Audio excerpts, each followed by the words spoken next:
How did you kind of find out about this news in the first place? Um, I found out pretty much the same time as everybody else. Now I had a chance to, obviously talk with Shane. Me and Shane usually catch up on Tuesdays just about, where the team is and where we're going.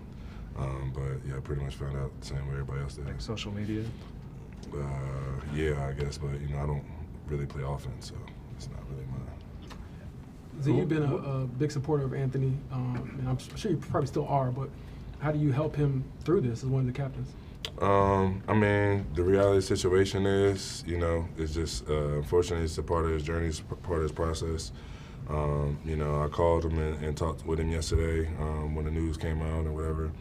And obviously I know he's really banged up about it, but, he's a professional and, he's a great teammate, so I know he's going to still continue to go and do everything he do to help his team win. All I could really do is just try to give him, maybe whatever examples or life that experiences that I've experienced or seen somebody else go through, that I've seen him, grow through. Obviously, it's tough for him being in that situation as a young player, but I told him just you got to use this as an opportunity to continue to grow and get better. I know everybody feels like they leaving you. Just keep track of who's leaving you and use it as fuel. What's your reaction to the quarterback change?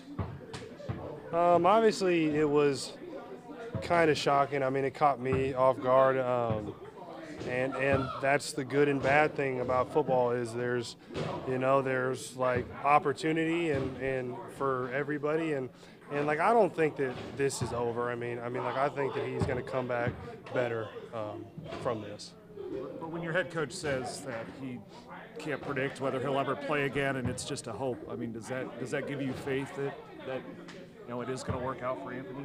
Absolutely. I mean, because the way that he responds to things, I think that he's going about it the right way. I mean, like he showed up here early, and he's been doing everything that he did before he heard like this news. So it's just a testament to who he is, and he's going to keep on working through it, like even if it's tough. You guys have talked to Anthony, and how do you think he's kind of processing it? So I haven't yet because I'm kind of waiting for everything to cool down. I'm sure there's a ton of people in his ear, and honestly, I mean, if I put myself in his shoes, like I don't want to hear nothing from nobody either. So, like I'm just kind of waiting before I give him like any type of advice.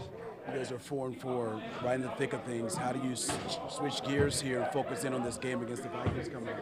Yeah, I mean, we just got to do what we do well and just focus on us, and I think that it'll take care of itself.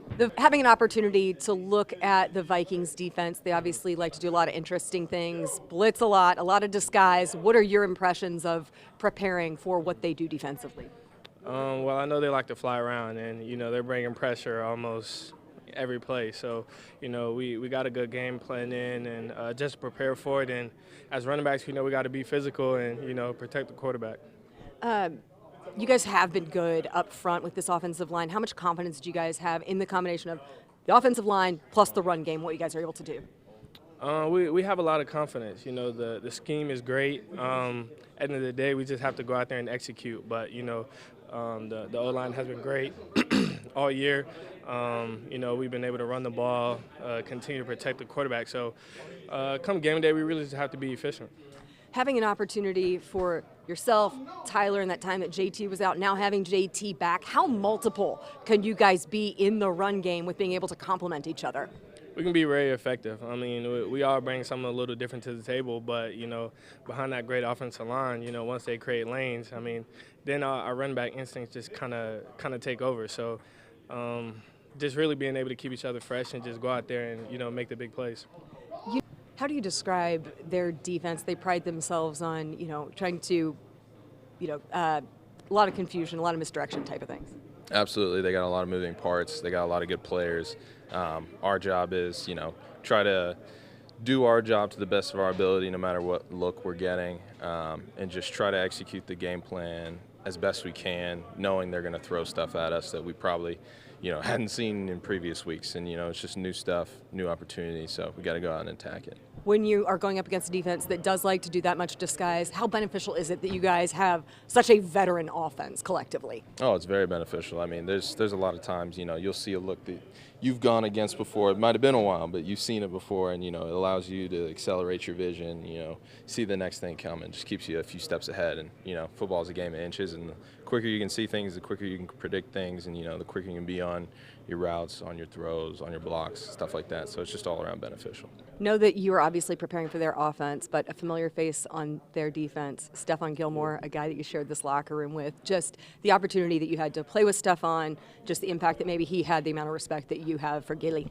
Always an honor to be on the field with that guy. Such a great leader, great person, great dad, great husband. A guy that we all take notes on each day. Not even just talking about football, but on the football field, you know, just having the experience of, you know, playing with him in New England now, you know, here in the locker room in Indy, and obviously, you know, being able to see him on Sunday. It'd be good to talk to him after the game. A receiver like Justin Jefferson, incredibly unique weapon. How do you prepare for a guy like that with the ways that he can be? Just seeing his creativity, how he want to line up certain routes, what he's thinking on certain leverages. Obviously, his attack and catch radius that he has when the ball is in the air, he thinks it's his ball. So just knowing that, you got to go out there and you got to compete to the highest level. You got to bring your best game, and you'll see his best. So it'll be best on best.